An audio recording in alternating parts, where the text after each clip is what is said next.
Yes. Okay, good evening, everyone. If everyone can make your way up around the stage, or at least you're probably in earshot, but just making sure. So first of all, I just want to thank everyone so much for coming. And I am Karen Nicholas, the general manager of the Great Frederick Fair. Up on stage with me are several representatives of the board of directors here at the fair. Starting from this side, we have Jackie Cray, we have Joe Devilbiss, Colby Hubble, Chuck Kramer, Nancy Keller, Shelley Stahl, John Baer, John Murphy, and Bob Frank. So appreciate them being here for their support. And the parking help was Mike Toms, our maintenance supervisor, and Angie Sheets, one of our part-time maintenance helpers. So thank you to them. And I also want to give a big thank you to our partners and our production company, Showtime Sound and Lighting. They do our sound, video, and production at the fair during Fair Week, and they are here set up in this spot as a rental event. As events were canceled throughout the year, they were able to host drive-in movies and concerts here. And I'll tell you more about that at the end of our presentation. So thank you to them for allowing us to use the stage and to provide sound for this event. So thank you guys so much for coming. We are 94 days away from the 159th Great Frederick Fair. We appreciate all of you coming, and today is all about giving you all the information you need to know to be successful at our Great Frederick Fair and to know that you are welcome to come as exhibitors. And without further ado, we're going to go through this presentation. And if you have friends that weren't able to make it, we are going to post this on our website, and I will send another email out when that is available. There should also be a video recording of this so that they could see it. So our mission statement of the Great Frederick Fair is we exist to promote agriculture and educate our youth about the industry of agriculture. We do this by education as our #1 priority, and it's accomplished by providing 4-H and FFA members and youth at large with a means of learning by doing and showing the public their accomplishments. This is done so by partnerships with 4-H, FFA, and the agricultural community, and we promote ag literacy and ag career paths. Our 159th Great Frederick Fair dates are September 17th through the 25th. You'll notice we're a little late in getting all of our correspondence out. We were waiting for that green light from the state of Maryland. Currently, there are no restrictions and there are no distancing or mask mandates in place, so we will be following that protocol as well. Yay! So I want to start by, we know there's been a lot of confusion and misinformation, and there are changes to the name of what we're calling the fair, and we want to go through quickly the whole story from start to finish, just a quick and dirty summary so that you guys understand the how, the why, and what we're doing to move forward. And we hope that everybody leaves here feeling more comfortable and that you're welcome at the fair, and we are happy to answer any additional questions that we don't go through the presentation. We have a time at the end for additional, so keep those in mind. So the reason behind the change from calling the fair 4-H and FFA to youth was in 2020, we had to call an audible in July when we canceled the fair because our partner organizations were not able to be in person for events. The fair falls under a different category under the Maryland Department of Agriculture and the Maryland Department and Frederick County Health, so we were able to do so. The 4-H was not able to contribute financially, administratively, or in any way to the planning, so that is why we changed the name. We invited all the same partners, and we were able to host the 2020 Youth Livestock Show last year to carry out the children's projects. The fair was always and has always provided the premiums and the ribbons at the fair's expense, and additional awards are donated by partners, and specific departments and superintendents line those up. After positive feedback about the youth show and how smoothly it ran, many exhibitors, families, and volunteers requested that we continued this setup. In December of 2020, when our partners' organizations were still not able to meet in person, the Fair Board and I were discussing at a meeting and decided to proactively change this for the future in order to always ensure in-person events and guarantee our exhibitors that they would have in-person sales and shows to guarantee regardless of the pandemic, as long as we were able to. And this, again, we fall under a different guideline than those organizations. So this is when we decided to make that switch. And with doing so, we want to be super transparent in all of our correspondence from there on out. And just to note, many other fairs currently operate this way, where the fair manages all aspects of the fair and invites partners to come and join in committee meetings and planning purposes, and then to host some of their private fundraisers and other events that they celebrate, the year end or royalty or cake sales and stuff like that at the event itself. And the fair allows the annual Fair Week to be the host location for those royalty contests and other events. So the fair manages the fair itself and invites both organizations to partner with us. We also host both 4-H and FFA, and will continue to do so throughout the year at no charge, and this is done so in an unwritten memo of agreement that we've had for beyond probably any of our time here. The fair also allows individual clubs to store property on the fairgrounds. So the summary of this is our exhibitors really won't notice a large difference in the way that the fair is operating or the things that you see at the fairgrounds. Youth is youth, which is 4-H and FFA members, and the superintendents are volunteering and managing the departments, and most, if not all of them, are familiar faces that your kids have been around the whole time they've been in these programs. Many of the questions that we received involved why there was a letter in the newspaper and information about separation. So we don't want to dwell on this, but we do want to be very transparent in the communication and share the timeline of how we got to where we are, and assure you that we will work together to try to rekindle that partnership in the future if it's able to be rekindled. December 15th, the fair decided to have a kickoff meeting for planning. We invited partners and volunteers for the livestock show and sale, building and 4-H events, as the cake sale and royalty would not have been affected by these changes. On February 5th, board members met with the 4-H Building Planning Committee. And from the extension, we were all on track to move forward, and they were going to send us the catalog information changes. On March 11th, we met with the 4-H Extension about livestock planning. Again, we were all on track and told that we needed a memo of agreement, which was going to come in the coming weeks as well. On April 1st, we received the 4-H and FFA building catalog changes with a note that they would submit us their judges and helpers by the June 1st requested date. On April 13th, we sent an email checking in on the update of the MOA. The MOA draft was delivered on April 15th through an email. On the 21st, we had to let them know that we were not able to sign that MOA due to the unreasonable request and necessity of moving forward. We would have had to consult our legal counsel and go back and forth on the document.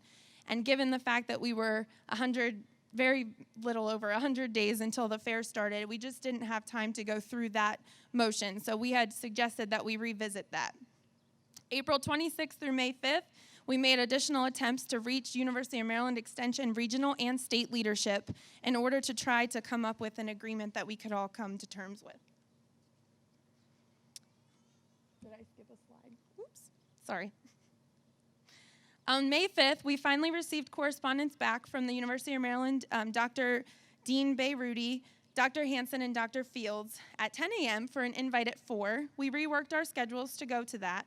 And we had decided that we would send a counteroffer in writing within a couple weeks of that date.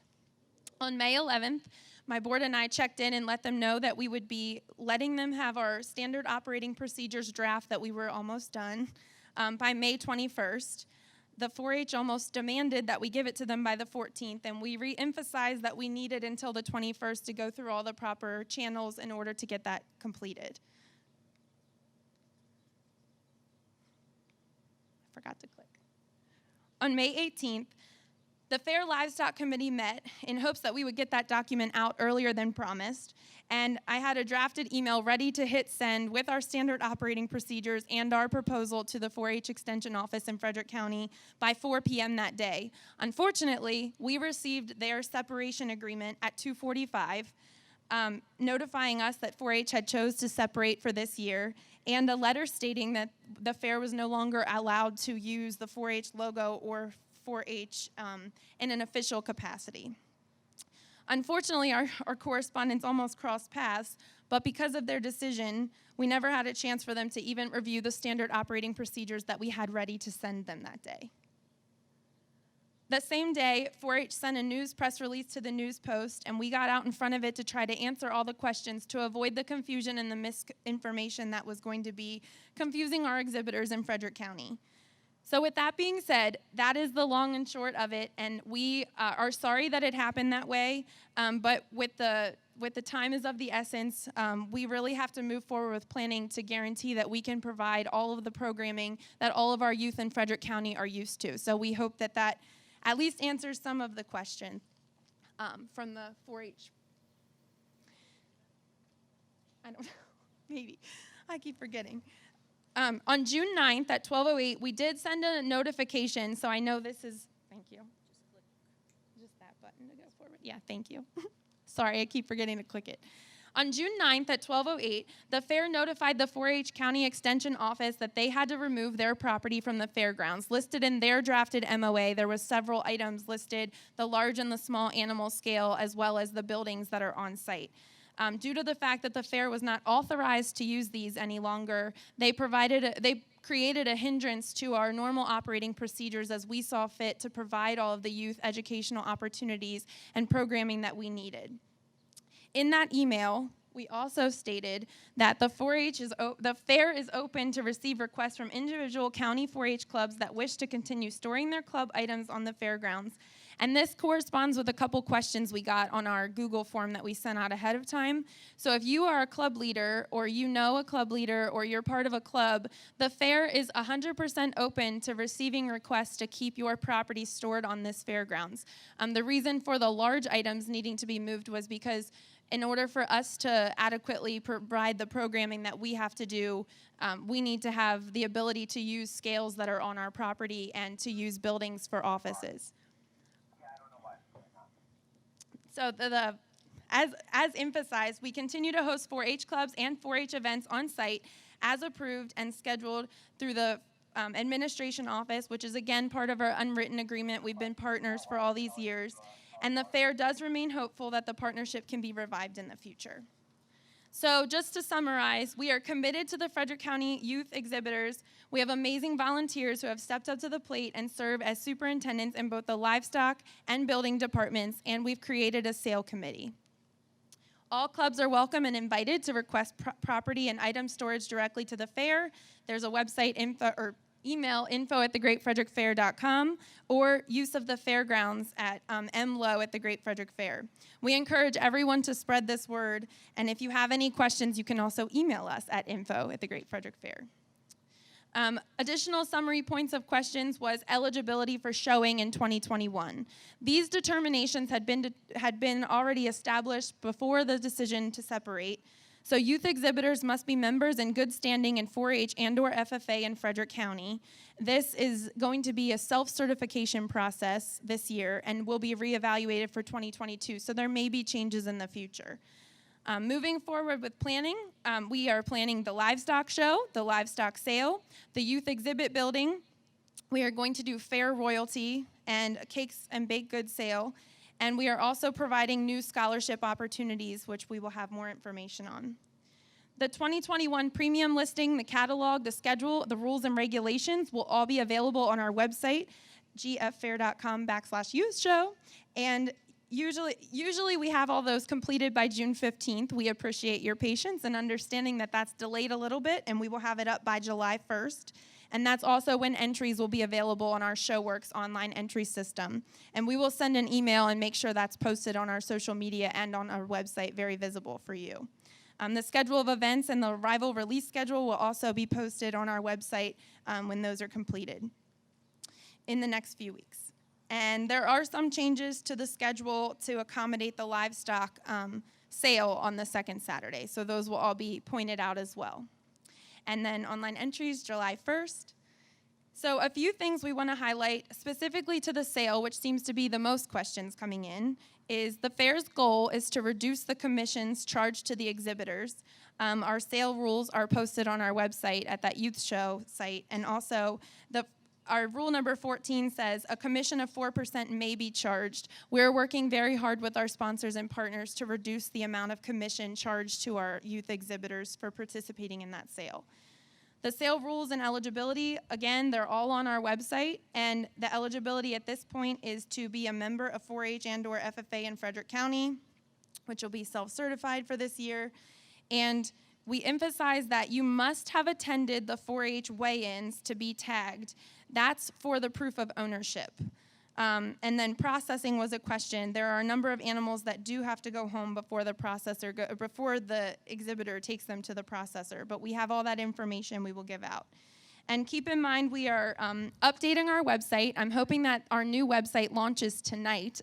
So if you do go to one of those sites and for some reason it says there's a temporary block on it, we're slowly switching it over to our friends at Digital Age Solution. Mike Custer has revamped our entire website. It should be a lot easier for you to find your information, but that could cause a delay in the next 24 hours.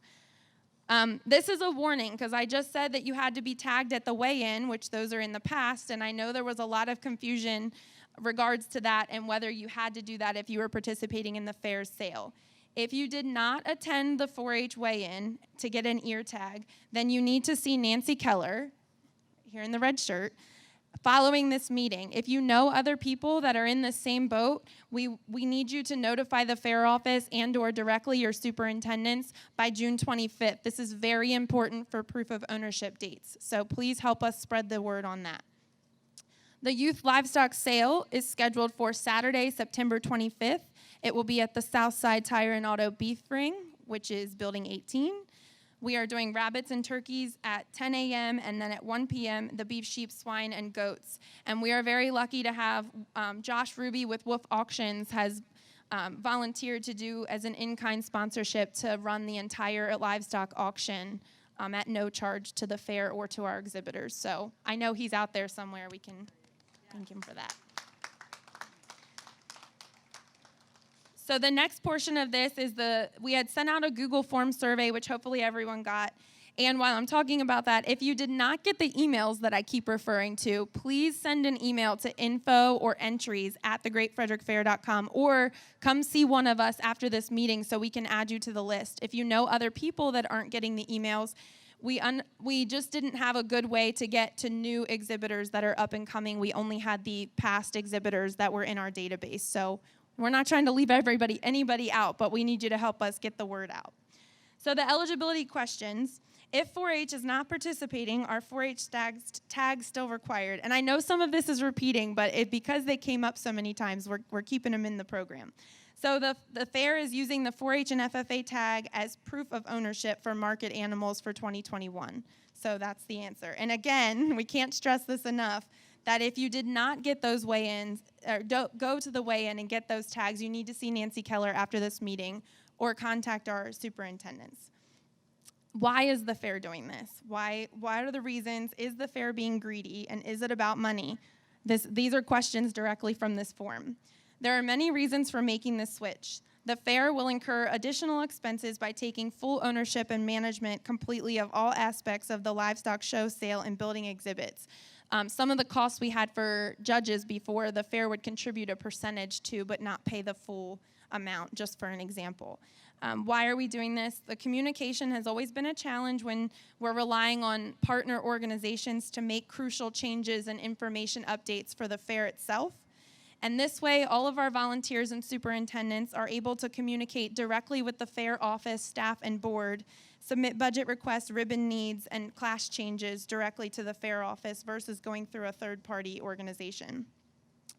Our theme and our motto, and we say it all the time, and Southside Tire and Auto has the banner in the show ring, it is all about the kids. I cannot stress this enough. When I've heard these misinformations, it breaks my heart because everybody standing up here, everybody on the stage, everyone in the board of directors, these volunteers and these superintendents, and the sale committee and our sponsors and our partners and everybody that helps make what we do happen during Fair Week, they're here for the kids. They're not in it for anything else. So that's why we feel like we're ensuring this is the best decision for the children to ensure successful Fair Week with an in-person event. And we want to reduce those commission that the kids are charged by participating in the livestock sales. The other question, why didn't the fair sign the MOA? Several other counties use the same agreement. We have not found another county that we've talked to that has any agreement as extensive as the one that we were offered. The MOA was very one-sided, gave a lot of power and control to an organization over our private property. The fairgrounds is privately owned by 250 life memberships that make up the Frederick County Agricultural Society. The MOA required the fair to submit requests for use of large items stored on our property at no charge, 60 days advance written notice, and that's just not feasible. We have rental events happening over 300 days of the year. Some of those use our livestock barns and our buildings, and we just can't have that as a stipulation for us to follow. It also stated that the fair was not allowed to contact any 4-H sponsors, partners, or donors, or other supporting entities without advance 4-H agreement.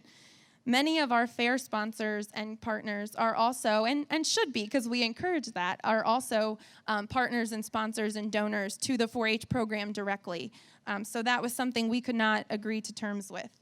There were indefinite terms set that required 180 days written notice to terminate.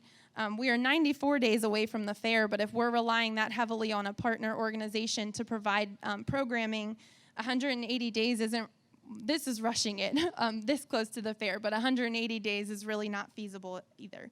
And at the time that the MOA was being drafted, the 4-H organization in that process could only gather with 35 people at a time, so we were a little afraid to get into an agreement with the uncertainty of the future for them. It also required additional approval use of the 4-H name and logo in association with the fair, even if the MOA granted that permission already. So that means anything I advertised or put out to anyone would have had to go back through a different office to try to get approval, and that just wasn't feasible either. What if we do not want to participate in 4-H? Can we still be a youth exhibitor at the fair? Was another question we got. For 2021, the rule stands that to be members, you have to be members in 4-H and or FFA in Frederick County, and we encourage participation in both organizations. We do have the age limit as 8 to 18. If everyone remembers, in 2020, we had to make it Frederick County residents only, and we know that did, it kicked out a couple of Frederick County 4-H families that are over that line. So we will revisit the eligibility requirements for the future, but for this year, that stands. The sale. What changes are going to be made to your sale requirements? This is what's confusing because the fair cannot use 4-H requirements at all. Your sale requirements go against that and is contradicting. And then was there going to be updated sale requirements before tonight? So the answer to that was no, there are not updated sale requirements before tonight. We are still staying with you must be a member of 4-H or FFA. I know I've said that a bunch of times, but we want to make sure that everyone knows that we're welcoming and encouraging everyone to be in 4-H and FFA. The eligibility requirements for 2022 and beyond will be reevaluated in lieu of the decision, and honestly, hopefully we can revive this partnership and it won't be a question any longer. Will the sale of animals of youth be a write-off for buyers? The answer to that is yes. The fair is a 501c5 agricultural nonprofit designation versus the 501c3. We did poll several of our major buyers and participants in that sale. And if you didn't receive it or if you weren't a buyer in the past, we sent 800 buyer letters out to all the people who have participated in the sale in the past to let them know what was going on and for them to save the date for the in-person sale on the 25th of September. And we will send out more guidance to that as well. Will every kid be eligible to sell a pig if they choose to? The answer to that is if the weight and the other eligibility requirements are met, then yes. Rule number 5 in our sale says exhibitors may nominate only one of each species for the sale and may choose to sell 2 different species, beef, sheep, and or swine, and one of each small species, turkey, rabbit, goats. There was concern about the heat of the pigs for the time of the sale day. The Livestock Sale Committee has taken this into consideration. We have a plan for all livestock species before, during, and after transport to maintain safe and acceptable conditions, fans, water, staging area. So we will do our best effort for that. Who will cover the expenses of the number of hogs that will die from overheating because the fair chooses to move them during the day? The Livestock Sale Committee, again, is going to work very hard to ensure the safety of all of our livestock, and the sale committee does have an insurance fund just like the previous sale had. And we have rule number 21 in our sale book does refer to refund or replacement of animals for the buyer. The number of animals sold total, And how many are too many? How will the sale committee make that determination and cut if necessary? If there is a determination necessary to limit the number of animals sold, that will be done at the discretion of the sale committee. An example of that could be limiting by the top placings, if we had to do that.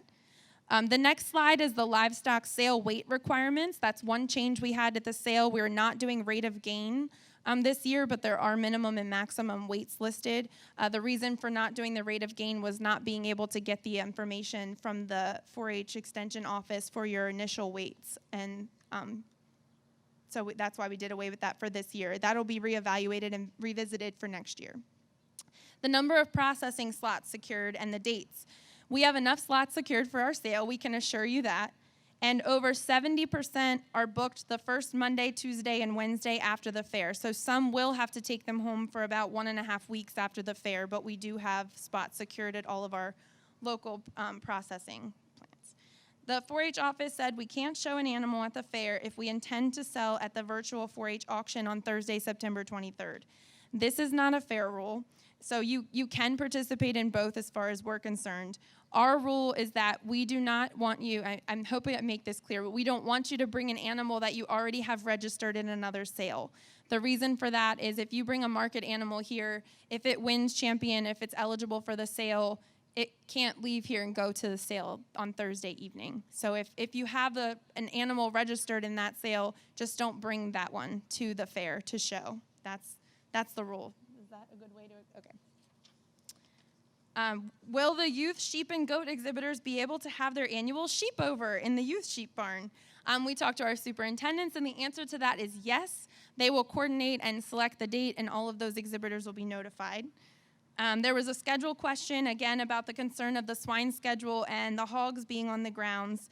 We have consulted. We work very closely with the Maryland Department of Agriculture and the vets there, and we do have a modification to the swine schedule, but I'll publish this also to our website.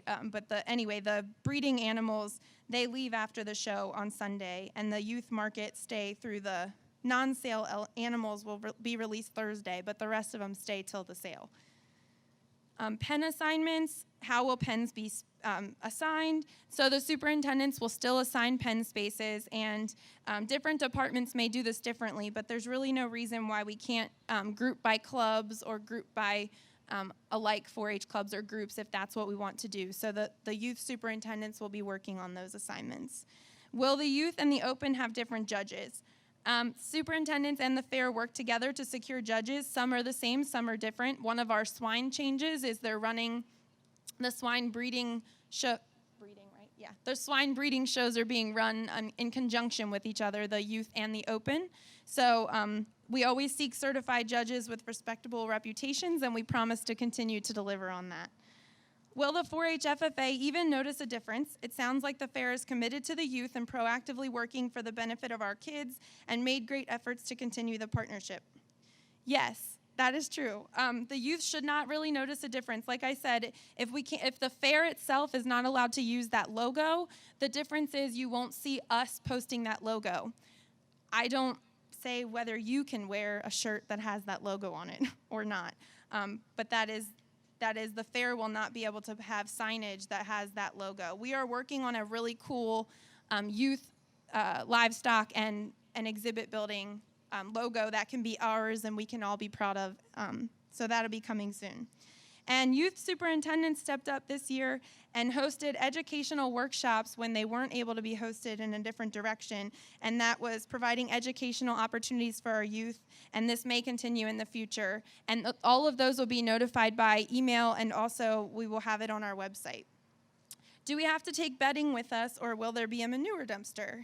The fair has always provided the dumpster and will continue to, and youth exhibitors remain responsible for cleaning out their pens just as they have in the past. Entry fees. Do you intend to charge the entry fees to the kids who enter in the youth shows? This applies to the building and the livestock? No.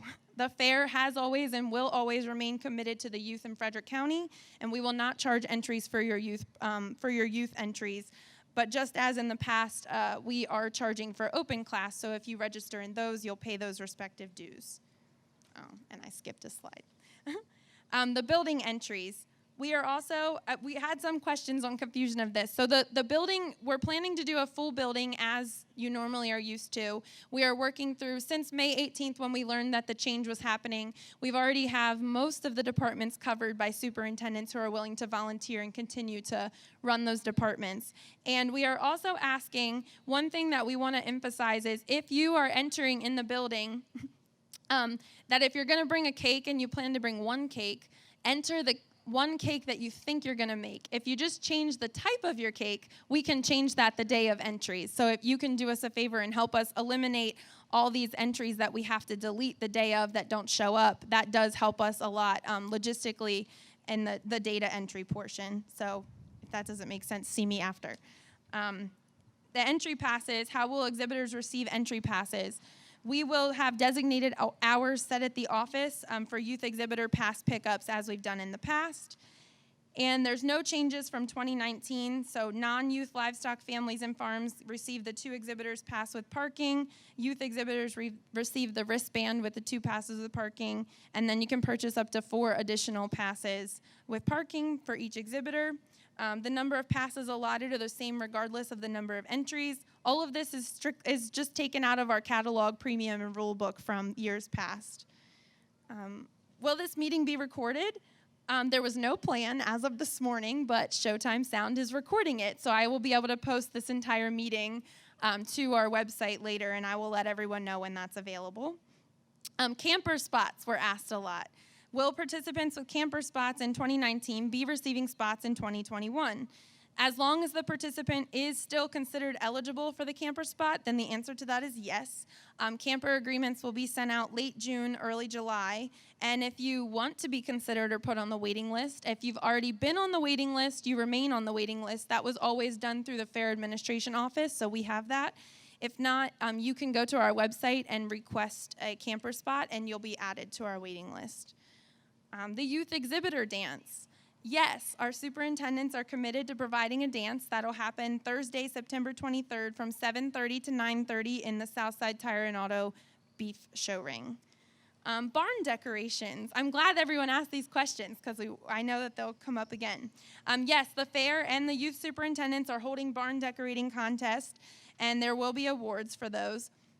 And the barn decorations will have to be in place by the first Saturday of the fair. That's regardless of when if one exhibitor doesn't really move in until Wednesday, we'll still have you a section that you can help with the barn decoration so that can happen before you arrive because they'll be judged earlier on. The landscaping contest, yes, we are having a landscaping contest. Correspondence will be sent out in the coming weeks. So if you were participating in that, you'll have the opportunity to do so again. Department awards. We always had a youth livestock exhibitor breakfast, and then building awards were done at a different time as well. Each department is now going to hold their own awards ceremony in their respective barns or buildings. This replaces the historical livestock exhibitor breakfast, and that's due to making the livestock sale happen on the second Saturday. And dates will be posted, and your department will be notified of that so you guys can all attend and celebrate each other's accomplishments from the week and the year. We also have a cake and baked goods sale. When we heard that the separation happened, we wanted to definitely commit to that. Proceeds will help offset costs of having the shows and the exhibits, as well as a percentage being designated to a new established scholarship fund. That scholarship fund is now in memory of Joseph Free, who was a board member for a long time, Nancy's father. And this year, her family has contributed, so we can kick off this year with offering 2 $2,500 scholarships to exhibitors at the Great Frederick Fair. And yeah, awesome round of applause for that. And that scholarship application information and deadline will be coming soon. We established a scholarship committee, and we will be getting that information out to you guys as soon as possible. In the past, we provided a $1,000 scholarship to each 4-H king and queen, so we're going to reallocate that. More information coming soon about the fair royalty. We don't have the details of that, but we will be sharing that as we can. The show attire. Jeans and a provided fair shirt. Every youth exhibitor will be getting 2 shirts. Thompson Gas is sponsoring youth exhibitor t-shirts for every youth exhibitor, whether you're in the livestock show or the building. Every exhibitor will get 2 t-shirts. And then we also have our awesome partners in their specific departments and barns. Several other species and building sponsors provide additional shirts. So the show attire will be show attire, jeans and a shirt, or otherwise specified in the catalog rule book. I know the dairy can be different, so just look for the rules on that. So for any questions specifically regarding your child's eligibility, you can email entries at the Great Frederick Fair or info at the Great Frederick Fair. And inquiries, I know that some people were confused by this, but inquiries can be addressed on a case-by-case basis. And if you know anyone that's not receiving the emails that we've been sending out, please, please, please, I can't emphasize enough, we want everyone to be included. We want everyone to come. Our fair is for you. That's why we do what we do, and we want to make sure everybody gets the information and can participate with us. So again, we're launching a new website, but the greatfrederickfair.com/youth show will have all of that information, or the Great Frederick Fair /participate, and then entries at thegreatfrederickfair.com or gffair.com for short, and our livestock auction, save the date. And again, we want to thank everyone for coming, and we also want to open up the floor for additional questions.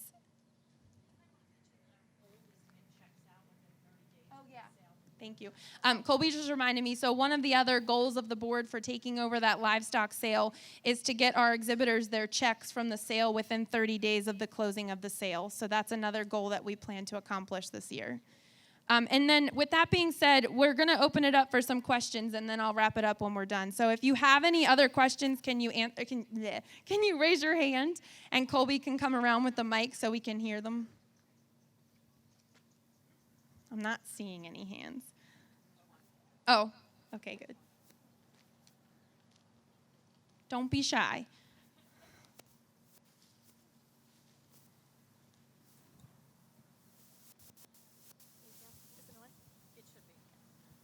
My question was about eligibility.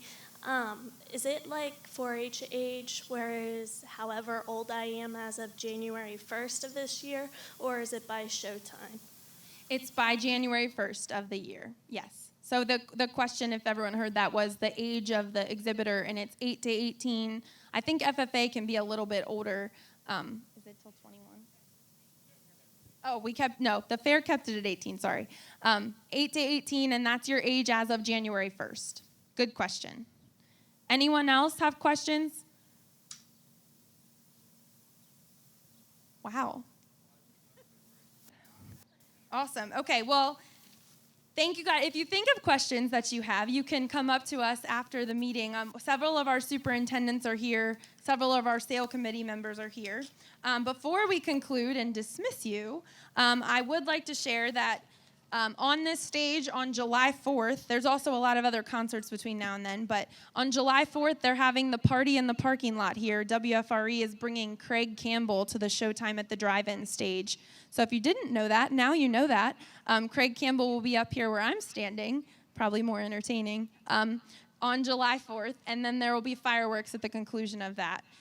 The other thing I'm going to share is tomorrow morning at 8 a.m., I will be on WFRE and WFMD to announce our concert lineup for the Great Frederick Fair. But because you guys came, we're going to give you the exclusive news before the public. Woohoo! So on Friday, September 17th, we already had announced Toby Mack with Ryan Stevenson. So that's not exciting because you already knew that. We also have the Tractor and Truck Pool on Monday of Fair Week. And the last Saturday, we had announced John Party with Drew Parker. So if you did not know they were coming, go online to thegreatfrederickfair.com and buy your tickets because they've been on sale since November of 2019. But tomorrow we are announcing the first Saturday of the fair is Rodney Adkins with Shenandoah. The Sunday is Marshall Tucker Band and the Outlaws. Thursday night is ZZ Top. And Friday is Whiskey Myers and the Steelwoods. And then we also have the Demolition Derby cars and the Demolition Derby trucks and vans. So you know ahead of time. Those tickets will go on sale to the public on July 8th at 9 a.m. on our website. So you can save the date. So anyway, are we sure nobody has any other questions? Thank you guys so much for coming. We really appreciate your time. If you think of anything, please ask. There's no stupid question. And we hope you guys have a great night, and we cannot wait to see you at the Great Frederick Fair in 94 days.